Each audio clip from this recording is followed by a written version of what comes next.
Hello, നമസ്കാരം. Radhas homely കിച്ചണിലേക്ക് എല്ലാവർക്കും സ്വാഗതം. അപ്പോൾ ഇന്നത്തെ ചെമ്പനീർ പൂവിൻ്റെ കഥയാണ് കേട്ടോ നമ്മൾ പറയാൻ പോണത്.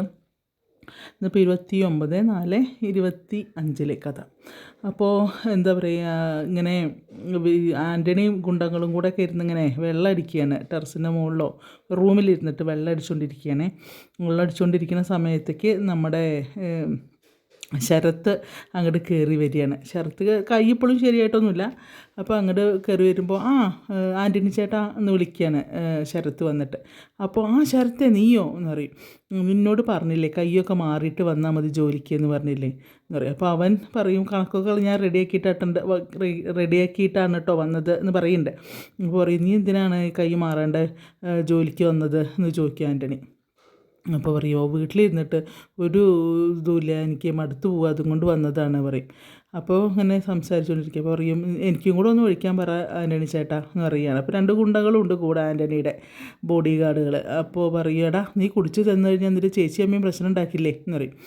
ചേച്ചി അവിടെ അല്ല, പിന്നെ അമ്മ വാതിൽ പറഞ്ഞിട്ട് അമ്മ അങ്ങനെ പോയി കിടക്കും എന്ന് പറയും. ചേച്ചി ഇല്ലേ, ചേച്ചി ഇങ്ങനെ പോയി എന്ന് വയ്ക്കും. ചേച്ചി പിന്നെ ദേവ് ചേച്ചി രേവതി ചേച്ചിയുടെ വീട്ടിലേക്ക് പോയിരിക്കുകയാണ് അറിയും. അതെന്താ രേവതിയുടെ അമ്മയമ്മയ്ക്ക് നിങ്ങളൊന്നും കണ്ടുകൂടല്ലോ, പിന്നെ എന്തിനാ അപ്പം അങ്ങോട്ട് പോയത് ചോദിക്കും. അതല്ല, അവിടെ സച്ചേട്ടനൊരു വലിയ ഓർഡർ കിട്ടിയിട്ടുണ്ട്, 500 മാലയുടെ ഓർഡർ, അതിന് വേണ്ടി സഹായിക്കാൻ വേണ്ടി പോയതാണ് പറയും. 500 മാലയുടെ ഓർഡർ, ഇത്ര വലിയ ഓർഡർ എവിടുന്ന് സച്ചിക്ക് കിട്ടി, എങ്ങനെ കിട്ടി എന്നൊക്കെ ചോദിക്കുകയാണ്. അത് നാളെ ഒരു സമൂഹ വിവാഹമുണ്ട്, അപ്പോൾ അതിന് വേണ്ടിയിട്ടൊരു രാഷ്ട്രീയ നേതാവ് എന്താ വിശ്വനാഥൻ എന്താ പേരില്ല, അയാൾ കൊടുത്തതാണ് ആ ഓർഡർ എന്ന് പറയും. അപ്പോൾ അവരെല്ലാവരും ഉണ്ടാവും, എല്ലാവരും കൂടെ ഇരുന്നിട്ട് മാല കെട്ടി നാളെ കാലത്ത് അവിടെ എത്തിക്കണം എന്ന് പറയാണ് കേട്ടോ. അപ്പോൾ പറയും അത് ശരി, ഓക്കെ എന്ന് പറയും. അതിനിങ്ങനെ ഓർത്തരാൻ പറഞ്ഞുകൊണ്ടിരിക്കുമ്പോൾ നീ ഇരുന്ന് കുടിക്കുക, ഞാൻ അത് വരുന്നു പറഞ്ഞിട്ട് ആൻ്റണി നീച്ചു പോകുമ്പോൾ ഈ ഗുണ്ടകളും പിന്നാലെ പോവാണ് കേട്ടോ. അപ്പോൾ നിങ്ങൾ കേട്ടില്ലേ അവൻ പറഞ്ഞത് നോക്കിയപ്പോൾ ടെറസിൻ്റെ മുകളിൽ നിന്നിട്ടാണ് സംസാരിക്കേണ്ടത്. അപ്പോൾ പറയും നിങ്ങൾ കേട്ടില്ലേ അവൻ പറഞ്ഞത് പറയും. കേട്ടു പറയും. അപ്പോൾ നാളെ 500 മാല മണ്ഡപത്തിൽ എത്തരുത്, നമുക്കെന്താ ചെയ്യാൻ പറ്റുക ചോദിക്കും ആൻ്റണി. കാരണം സച്ചി കൊടുന്ന ഓർഡറല്ലേ, പിന്നെ അതിൽ രാഷ്ട്രീയ നേതാവ് പറഞ്ഞാൽ അയാൾ കുറച്ച് ക്രിമിനൽ മൈൻഡുള്ള രാഷ്ട്രീയ നേതാവാണ്. അപ്പോൾ അവൻ ഈ മാല അവിടെ സച്ചി മാല കൃത്യസമയത്ത് മണ്ഡപത്തിൽ എത്തിച്ചിട്ടില്ലെങ്കിൽ അയാളുടെ പ്രസ്റ്റീജിൻ്റെ പ്രശ്നം കൂടിയാണ്. അപ്പോൾ അയാൾ തന്നെ അവൻ്റെ കൈയും കാലും തല്ലി ഒടിച്ചോളും എന്ന് പറയും. അപ്പോൾ അതിന് നമുക്കെന്ത് ചെയ്യാൻ പറ്റും എന്ന് ചോദിക്കുകയാണ് ഗുണ്ടകൾ കൂട്ടിയിട്ട് ആൻ്റണി. അപ്പോൾ പറയും നിങ്ങൾക്ക് അപ്പോൾ നമ്മൾ എന്താ ചെയ്യേണ്ടി വയ്ക്കും, ആ മാല കൃത്യസമയത്ത് മണ്ഡപത്തിൽ എത്തരുത്, അത് മാറ്റണം എന്ന് പറയും. അപ്പോൾ പറയും എന്തായാലും ചെയ്യാൻ പറ്റുക എന്ന് ചോദിക്കുകയാണ് ഇവരെല്ലാവരും കൂടെ. അപ്പോൾ ആലോചിക്കുക. അപ്പോൾ പറയും നിങ്ങൾ എന്ത് വേണമെങ്കിലും ചെയ്തോ, പക്ഷേ നിങ്ങൾ ഇറങ്ങണ്ട, നിങ്ങൾ ഇറങ്ങിയാൽ മനസ്സിലാവും, അതുകൊണ്ട് പുതിയ ആൾക്കാരെ ഇറക്കിക്കോ, എന്ത് വേണമെങ്കിലും ചെയ്തോ, ഞാൻ എന്നൊക്കെ വേണ്ടത് ചെയ്യാം എന്ന് പറയുകയാണ് ആൻ്റണി.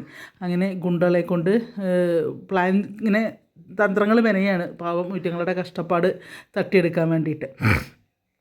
അങ്ങനെ അവിടുന്ന് അവർ പോവുകയാണ്. അത് കഴിഞ്ഞ് പിന്നെ ഇവിടെ വീട്ടിൽ പിന്നെ രേവതിയും എല്ലാവരും ഉറക്കമൊഴിച്ചിരുന്ന് ഇനി ആകെപ്പാടെ വേണ്ട 158 മാലകളാണ്, ബാക്കി എല്ലാം റെഡിയായി കഴിഞ്ഞു. 62 മാലകളോ 352 മാലകൾ മറ്റേ ആയി തോന്നുന്നു. അങ്ങനെ ഇനി കുറച്ചും കൂടെ മതി മാലകൾ. അപ്പോൾ കണക്ക് ശരിയായിട്ടില്ല അല്ലേ, ഓക്കെ. അപ്പോൾ മാലകൾ ഇങ്ങനെ കെട്ടിക്കൊണ്ടിരിക്കുമ്പോൾ പിന്നെ എന്താ പറയുകയാണ്, ഉറക്കം വരികയാണ് അപ്പോൾ ഓരോരുത്തർക്ക്. അപ്പോൾ രവി പറയുന്നുണ്ട് നിങ്ങൾ കുറച്ച് നേരം റെസ്റ്റ് എടുത്തോളൂ, എന്നിട്ട് മതി ചെയ്യുക പറയുമ്പോൾ അയ്യോ റെസ്റ്റ് എടുത്തിട്ടുണ്ടെങ്കിൽ നടക്കില്ല, ഉറങ്ങിപ്പോകുള്ളൂ, അപ്പോൾ ഇതിലും ക്ഷീണമാവും, അപ്പോൾ റെസ്റ്റ് എടുക്കാണ്ട് വേഗം തീർക്കാം മാല നിങ്ങൾ പറയാൻ കേട്ടോ. അപ്പോൾ എല്ലാവരും ഉണ്ട്, സച്ചിയും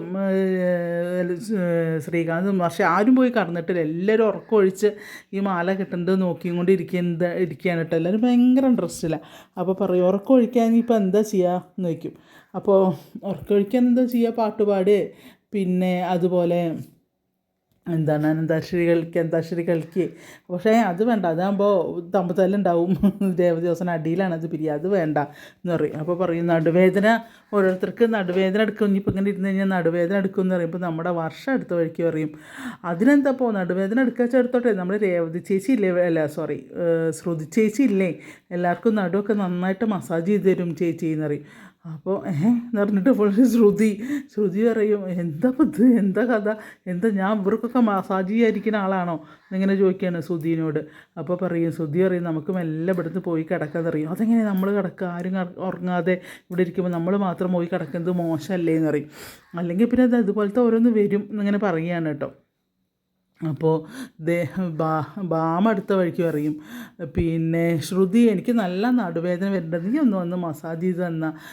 ഞാനോ വയ്ക്കും. അപ്പോൾ ചന്ദ്ര അടുത്ത വഴിക്ക് പറയും പിന്നെ ബാമേ അതെൻ്റെ മരുമകളാണ് കേട്ടോ, അതിനെന്താ അവൾ പാർലർ നടത്തുന്ന ആൾക്ക് അത് ചെയ്തുകൂടെ നോക്കി, അത് നിനക്ക് അങ്ങനെ വേണമെങ്കിൽ പാർലറിൽ പോയിട്ട് ചെയ്യുക, വീട്ടിലല്ല ചെയ്യേണ്ടത് എന്നങ്ങനെ പറയുകയാണ് കേട്ടോ. അത് കഴിഞ്ഞ് പിന്നെ എന്താ ഇനിയിപ്പോൾ ബോറടി മാറ്റണം, ഉറക്കം ഓരോരുത്തർക്കും ഉറക്കം ഇങ്ങനെ വരികയാണ് ഓരോരുത്തർക്ക്. ഉറങ്ങുകയാണോ നീ ചോദിക്കുക, നീ ഇരുന്ന് ഉറങ്ങുന്നുണ്ടിട്ട് എനിക്ക് ഉറക്കം വരികയാണ് പറയുക വന്ന് 2 സ്ത്രീകളിൽ കേട്ടോ. അപ്പോൾ പറയും ഇനിയിപ്പോൾ എന്താ ചെയ്യുക, ഉറക്കം വരാതിരിക്കാൻ എന്താ ചെയ്യേണ്ടത് എന്നുള്ളതാണ് അടുത്ത കൺഫ്യൂഷൻ. അപ്പോൾ പറയുന്ന പാട്ട് പാടുക വെച്ചാൽ പൂക്കൾ വരുന്ന പാട്ടുകൾ വേണം പാടാൻ എന്ന് പറയും. അതായത് പാട്ടിൽ പൂ വരണം എന്ന് പറയും. അത് പറയുന്നത് രേവതി അറിയാം. എന്നാൽ പിന്നെ രേവതി ചേച്ചീനെ ആദ്യം പാട് എന്ന് പറയും വർഷ. അപ്പോൾ ഞാൻ പാടില്ല എന്ന് പറയാം. അത് പറ്റില്ല ആദ്യം രേവതി ചേച്ചീനെ പാട് എന്ന് പറയും. അങ്ങനെ രേവതി ഒരു പാട്ട് പാടുന്നുണ്ട് കേട്ടോ, ചെമ്പനീർ പൂവിർത്തു. അപ്പോൾ അതിൻ്റെ പകുതിക്കെന്ന് വെച്ചിട്ടാണ് പാടുന്നത്. അപ്പോൾ പറയും നമ്മൾ ശ്രീകാന്ത് ഇതിലെവിടെ പൂ വരുന്നില്ലല്ലോ എന്ന് പറയും. അവനെയാണ് അതിൻ്റെ ഇതിലേക്ക് വരുന്നത്. പിന്നെ ചെമ്പനീർ പൂവെടുത്തു ഞാൻ ഓമല എന്നുള്ള ആ പാട്ടാണ് നമ്മുടെ രേവതി പാടുക. അപ്പോൾ രേവതി അസലായി പാടി പറഞ്ഞിട്ട് എല്ലാവരും കൈയടിക്കുന്നുണ്ട്, നന്നായിട്ടുണ്ടെന്ന് പറഞ്ഞിട്ട് കൈയടിക്കുകയാണ്. അത് കഴിഞ്ഞ് പിന്നെ സച്ചിയോട് പാടാൻ പറയുകയാണ്. അപ്പോൾ സച്ചി അറിയാം ഞാൻ ഇങ്ങനെ അറിയാം, അത് പറ്റില്ല, പൂ പാടുക തന്നെ വേണമെന്ന് പറയും. അങ്ങനെ അപ്പോൾ അനുരാഗിണി എന്നുള്ള പാട്ട് നമ്മുടെ സച്ചി നല്ല നല്ല ഈണത്തിൽ പാടുന്നുണ്ട് കേട്ടോ. അപ്പോൾ എല്ലാവർക്കും ഭയങ്കര സന്തോഷം. അപ്പോൾ ആ പാട്ടും കഴിഞ്ഞു. പിന്നെ പറയും ശ്രീകാന്ത് നന്നായി പാടില്ലേ എന്ന് ചോദിക്കും വർഷ. ശ്രീകാന്തും പാടുമല്ലോ അറിയും. അപ്പോൾ പറയും അതിനെന്താ പാടാമല്ലോ എന്നറിയും. അപ്പോൾ എന്നാൽ നീയും ഒരു പാട്ട് പാടാമെന്ന് പറയും. അങ്ങനെ പനിനീർ പൂക്കൾ എന്നുള്ള പാട്ട് ശ്രീകാന്ത് പാടുന്നുണ്ട്, കൂടെ വർഷയും കൂടുന്നുണ്ട്. അങ്ങനെ രണ്ടുപേരും കൂടെ പാട്ട് പാടി ഡാൻസ് ചെയ്ത് ഇങ്ങനെ ഹാപ്പി ആയിട്ടാണ് ആ ഇതിങ്ങനെ കടന്നു പോണത്. അങ്ങനെ അവർ പാടിയും അത് കഴിയുമ്പോഴേക്കും പിന്നെ എന്താണ് പിന്നെ ഞാൻ അടുത്ത ആൾ നമ്മുടെ ശ്രുതിനോട് പാടാൻ പറയണം. അപ്പോൾ ശ്രുതി ഞാനെന്ത് പാട്ടാ പാടുക എന്നറിയും. അപ്പോൾ എന്തെങ്കിലും ഒരു പാട്ട് പാടാതിരിക്കരുത് അറിയാം, അത് ശരിയല്ല. അപ്പോൾ ശ്രുതി അറിയും പാടണ്ടെന്ന് അറിയാണ് ശ്രുതി. അത് പറ്റില്ല, പാടണം എന്ന് അറിയുന്നുണ്ട്. അങ്ങനെ ശ്രുതിയും കൂടെ കൂട്ടി വന്നിട്ട് പവിഴമല്ലി പൂത്തുലഞ്ഞ നീലവാനം എന്നുള്ള പാട്ട് നമ്മുടെ ശ്രുതിയും പാടുന്നുണ്ട് കേട്ടോ. അത് നന്നായി പാടും. അപ്പോൾ അത് കഴിഞ്ഞ് പിന്നെ പറയും ചന്ദ്രയല്ല ബാമോട് പാടാൻ പറയുന്നുണ്ട്. അപ്പോൾ ബാമോട് പാടാൻ പറയുമ്പോൾ അടുത്ത വഴിക്ക് ചന്ദ്ര അറിയും ബാമയ്ക്കൊന്നും പാടാൻ അറിയില്ല എന്നറിയും. അപ്പോൾ നീയാണോ അത് പറയാൻ, എനിക്ക് പാടാനൊക്കെ അറിയാമെന്നറിയും നമ്മുടെ ബാമ. അപ്പോൾ കേട്ടോ എല്ലാം അറിയാം, എന്നാൽ നിങ്ങൾ ബാമോട് പറയും പാടാൻ പറയുകയാണ്. അങ്ങനെ പിന്നെ ബാമ ഒരു പാട്ട് പാടുന്നുണ്ട്, നല്ല രസമായിട്ടൊരു പാട്ട് അവരും പാടുന്നുണ്ട് കേട്ടോ. അത് തന്നെ ഭയങ്കര കയ്യടിയാവും അത്. അപ്പോൾ കുശുമ്പ് മൂക്കും നമ്മുടെ ചന്ദ്രയ്ക്ക്. അത് കഴിഞ്ഞ് പിന്നെ പറയും ചന്ദ്രയോട് പാടാൻ പറയാണ്. അപ്പോൾ ചന്ദ്ര അറിയാം എനിക്ക് പൂക്കളെ കുറിച്ചുള്ള പാട്ടൊന്നും പാടില്ല എന്ന് പറയും. ഇപ്പോൾ രവി പറയും അതല്ല, നീ പണ്ട് കല്യാണം കഴിഞ്ഞ സമയത്തൊക്കെ നീ പാട്ട് പാടുമായിരുന്നില്ലേ, എന്നാൽ അങ്ങനെ ഒരു പാട്ട് നീ പാട്. ചന്ദ്ര അറിയും അതൊക്കെ അന്നല്ലേ അറിയാം, അതിനെന്താ ഇപ്പോഴും പാടാമല്ലോ, നമുക്ക് ഇതിൻ്റെ ശബ്ദം നല്ലതല്ലേ അറിയാം. അപ്പോൾ നമ്മളെ സച്ചി അച്ഛനെ ഇങ്ങനെ ഒരു തള്ളു കൊടുക്കുകയാണ്. സച്ചി ഇങ്ങനെ ഒരു തള്ളു കൊടുത്തിട്ട് പറയും തള്ളു എന്നാലെങ്കിലും പാടട്ടെ എന്നിങ്ങനെ പറയുകയാണ് കേട്ടോ. അതിൽ പറയും എന്നാൽ പാടാൻ പറയുകയാണ്, പിന്നെയും പാട്ട് പാടാൻ വേണ്ടി പറയുകയാണ്. അങ്ങനെ